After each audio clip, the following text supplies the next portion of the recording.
Stop pretending you own anything, my sister typed in the family WhatsApp. My aunt replied, she's delusional. Then a PDF popped up, a police report. My mom wrote, read it, and my name was in the first line. Welcome back to Untoldrevengefiles. Today, the story you're about to hear takes place in Phoenix, Arizona. My name is Brielle Dawson. I'm 36 years old. I work as a patient care coordinator at a busy clinic on the east side of the city. It's not a glamorous job. The hours are long, the pay is steady, and most days I'm juggling schedules, insurance calls, and paperwork that never seems to end. But I show up. Every single day, I show up. That's always been my role in this family. The reliable one. The one who drives mom to her appointments. The one who picks up groceries when nobody else can be bothered. The one who fills out forms, makes calls, and handles the boring stuff that keeps everything running. And what do I get for it? Nothing. Not a thank you. Not respect. Not even the benefit of the doubt. My sister, on the other hand, she's loud, she's charming. She walks into a room and everyone turns. When she talks, people listen. When she lies, people believe her. That's just how it's always been. She's the one they celebrate. I'm the one they call when something breaks. Outside of my family, I've been trying to build something for myself. I'm saving up for a small condo. I'm taking night classes to finish my healthcare admin certificate. And I'm still quietly healing from a breakup that left me doubting everything about myself. I wasn't rich or glamorous, but I had something they didn't expect. If you've ever been the dependable one who still gets treated like the problem, hit subscribe. Seriously, tell me you get it. Drop a comment if your family has ever twisted your words. And click hype or like, because stories like this only get seen when we push them forward together. Now, let me take you back to the night it all started. We had a family WhatsApp group called Dawson Family Updates. On the surface, it was for birthdays, holiday plans, and sharing photos. But underneath, it was a courtroom. A place where opinions became verdicts, and silence meant you agreed. I'd been in that group for years, mostly quiet, mostly just reacting with emojis and saying, sounds good, when plans were made. But one evening, I typed something that set everything on fire. It was a simple question. I asked about Grandpa's tools and a small storage unit he'd told me about before he passed. He'd promised me the contents. Nothing expensive. Old woodworking tools, a few boxes of photos, a hand-carved birdhouse he made with me when I was 12.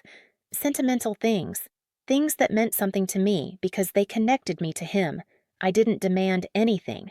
I just asked, hey, does anyone know who has the key to Grandpa's storage unit? He told me he wanted me to have what's inside. That's all I said. And within minutes, it was like I'd thrown a match into gasoline. My sister replied first. You're always making stuff up. You want attention. I stared at my phone. My hands felt cold, even though my apartment was warm. The air conditioner hummed, and my dinner sat untouched on the counter, getting cold.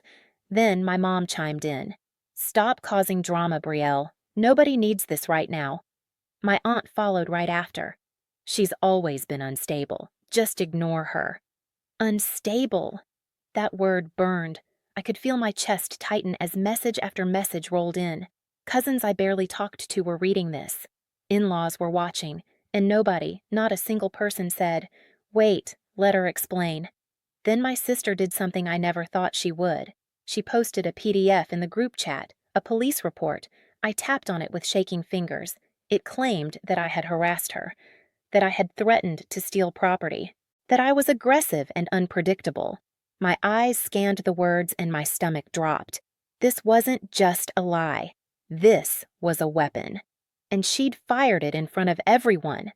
My sister typed, now everyone can see what you're really like. My mom followed with, you embarrassed us. Don't come to family dinner anymore.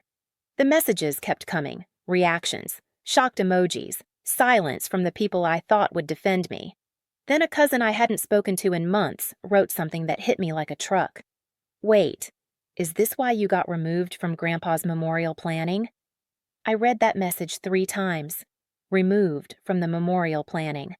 I didn't even know I'd been removed. Nobody told me. Nobody asked me. They just quietly cut me out and rearranged things behind my back. I sat on my couch that night with my phone face down on the cushion beside me. The room smelled like the lavender candle I always burned after long shifts. But that night, even the smell felt wrong. Everything felt wrong. I kept thinking, how did a simple question about a storage unit turn into this? How did asking about birdhouses and old photographs turn me into the family villain? But that's the thing about families like mine. It was never about the question. It was about control. And I had just accidentally challenged who held it. The days after that WhatsApp explosion were some of the loneliest I've ever lived through. The silence from certain family members was louder than anything my sister had typed, and the actions that followed were calculated, cruel, and designed to make me disappear. The first betrayal hit within a week. I found out through a cousin's Instagram story that the memorial event for Grandpa had been completely reorganized. New date, new location, and my name was nowhere on the invite list. I called my mom. She picked up on the fourth ring, sounding annoyed before I even spoke. "Mom, why wasn't I told about the memorial changes?" She sighed like I was a child bothering her during a TV show. "It's private, Brielle. Your sister is handling it. You'll just make it weird." I stood in my kitchen gripping the edge of the counter so hard my knuckles turned white. The faucet dripped behind me. Slow, rhythmic drops that sounded like a countdown. "Make it weird. He was my grandfather, too." "We're not doing this," she said. And she hung up. That was it. No explanation. No apology. Just a door slammed in my face through a phone line. The second betrayal came from a direction I never expected.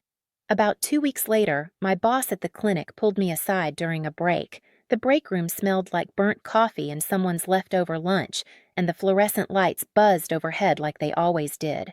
But something in his tone made the whole room feel different. "Brielle, is everything okay at home?" he asked carefully. I blinked. "What do you mean?" He shifted in his chair.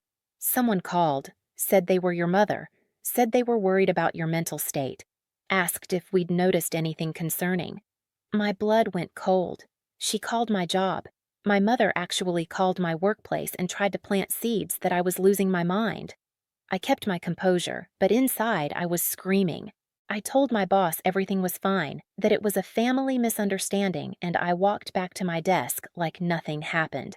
But my hands were trembling against the keyboard for the rest of the afternoon. The third betrayal happened in person, and it was the one that almost broke me. A few weeks later, I went to a family baby shower for one of my cousins. I didn't want to go, but I told myself I wouldn't let them erase me. I wouldn't let them turn me into a ghost. I walked in wearing a simple blue dress, carrying a gift bag I'd spent too long picking out. The room was decorated with pink and white balloons, and the smell of vanilla cake filled the air. But the moment I stepped inside, I felt the shift. Conversations paused. Eyes darted toward me and then away. A group of relatives near the dessert table whispered, and one of them glanced at my phone like it was a piece of evidence. Then someone said it loud enough for me to hear. "So you're the one with the police report." I stood there for a moment. Just stood there. The sound of laughter and music continued around me, but it felt like I was underwater. Everything was muffled. Everything was distant. I stayed for 20 minutes. I smiled. I hugged the mom-to-be. And then I left. I sat in my car in the parking lot, gripping the steering wheel, and I cried. Not the quiet kind. The kind where your whole body shakes and your breath comes in rough, ugly waves. And when it finally stopped, something inside me shifted. I wiped my face. I looked at myself in the rearview mirror. And I made a decision. I was done begging. I was done explaining. I was done trying to prove my worth to people who had already made up their minds. From that night forward, I changed my approach. Instead of reacting with emotion, I started documenting with precision. I went back through every WhatsApp message and screenshotted everything. Dates, times, exact words. I created a folder on my laptop and organized it like I organize patient records at work. Clean, chronological, undeniable. And that's when I noticed something. What they didn't know was that I'd already saved every message, every single one, going back months. But more importantly, I started looking at that police report with fresh eyes. Not as a victim reading an attack, but as someone trained in documentation and detail, and the errors jumped out at me like red flags. The date on the report was wrong. The address listed wasn't even my sister's current address. The so-called threat language was vague and recycled from an old argument we'd had over text 2 years ago. It read like a story someone had stitched together from scraps, not an actual account of something that happened. The report wasn't proof. It was a story they wanted everyone to believe. I quietly requested public records. I learned how to verify filing details and cross-reference timestamps. I built a folder that grew thicker every week. Screenshots, call logs, voicemails I'd saved without even realizing they'd matter someday. Witness names of people who were present during conversations my family now denied ever happened. I wasn't trying to ruin anyone. I just needed the truth to survive. There was one person from my family's past that I kept thinking about. A lawyer named Mr. Halverson who had handled some of Grandpa's basic paperwork years ago. He wasn't a big firm attorney. He worked out of a small office near downtown Phoenix with wood-paneled walls and a window air conditioning unit that hummed louder than it cooled. But I remembered something about him. He always treated me like a person. When Grandpa would bring me along to sign things or drop off documents, Mr. Halverson would ask me how school was going. He'd offer me a peppermint from a glass jar on his desk. He remembered my name. In a family where I constantly felt invisible, that mattered more than he probably ever knew. So I called him. His receptionist patched me through after a short hold, and when he picked up, his voice was exactly how I remembered: warm, measured, careful. "Brielle Dawson. It's been a while. How can I help you?" I told him everything: the WhatsApp group, the police report, the memorial I was cut from, my mother calling my job, the whispers at the baby shower. He listened without interrupting, and when I finished, the line was quiet for a few seconds. Then he said, "Brielle, this looks like intimidation."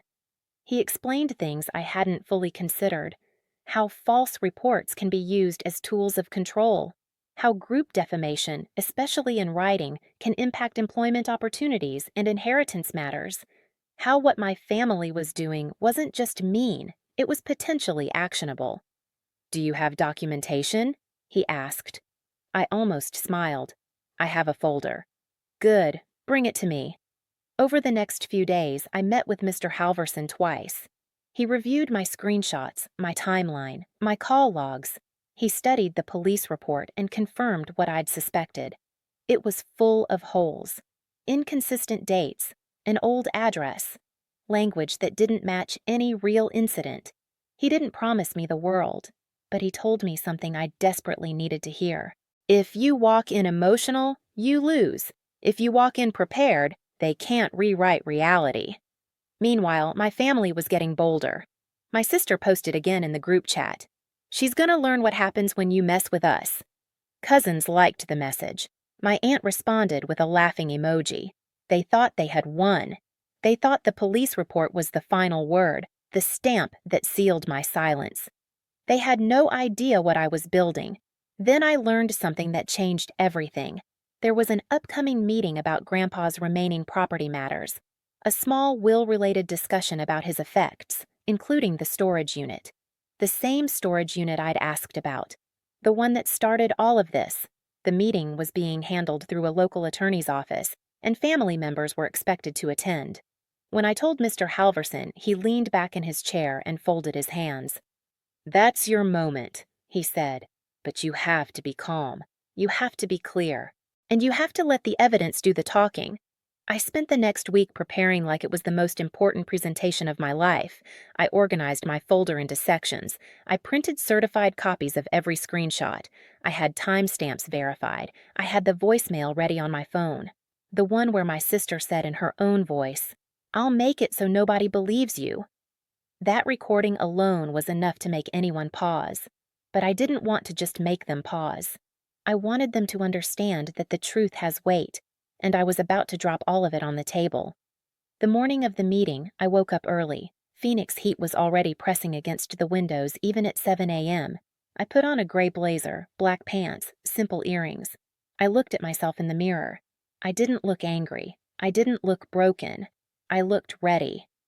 Mr. Halverson met me in the parking lot of the attorney's office. He carried a leather briefcase and wore a calm expression that told me he'd done this before. "You okay?" he asked. "I'm okay." "Then let's go."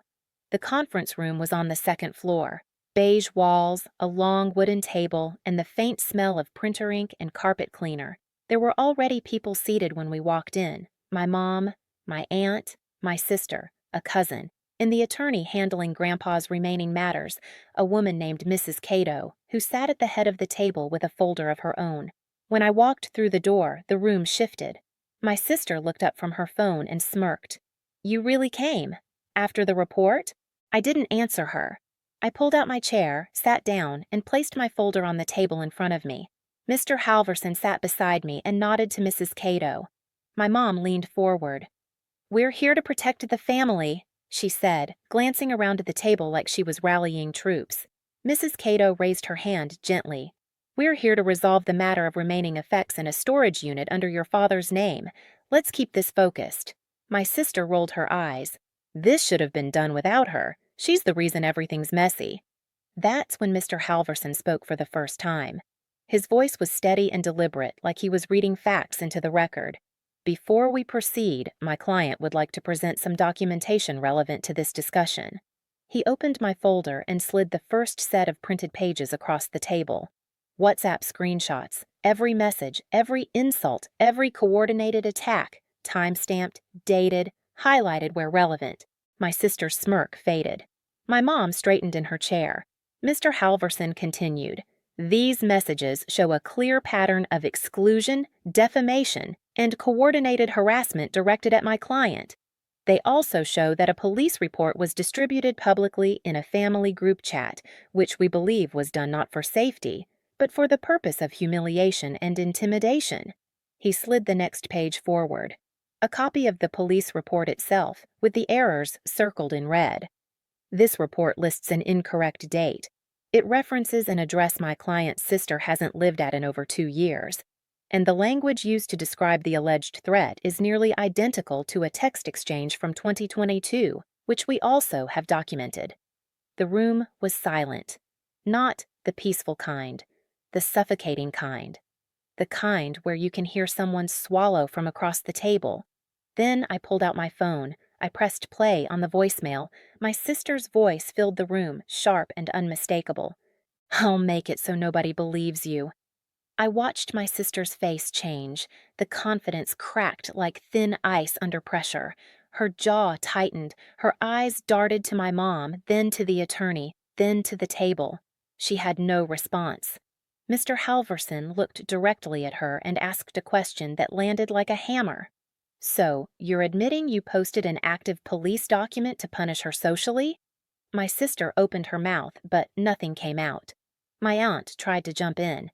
"This is being blown out of proportion." Mr. Halverson didn't flinch.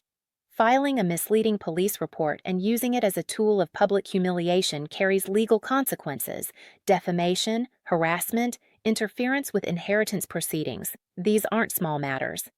Then he turned to Mrs. Cato and handed her a final document. "This is a written note found among the deceased's personal papers. It clearly states his wish for the contents of the storage unit to be transferred to Brielle Dawson. She was the one who helped him regularly. She drove him to appointments. She organized his paperwork. Others in the family were, in his own words, too busy."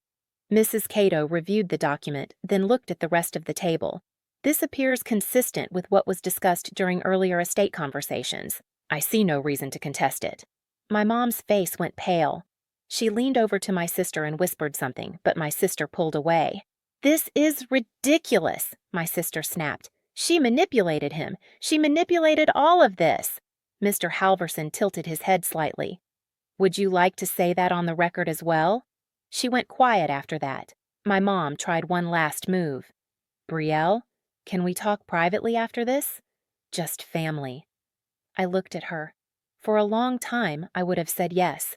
I would have followed her into another room, listened to her explain why I needed to be the bigger person, and I would have swallowed my pain to keep the peace. But not today.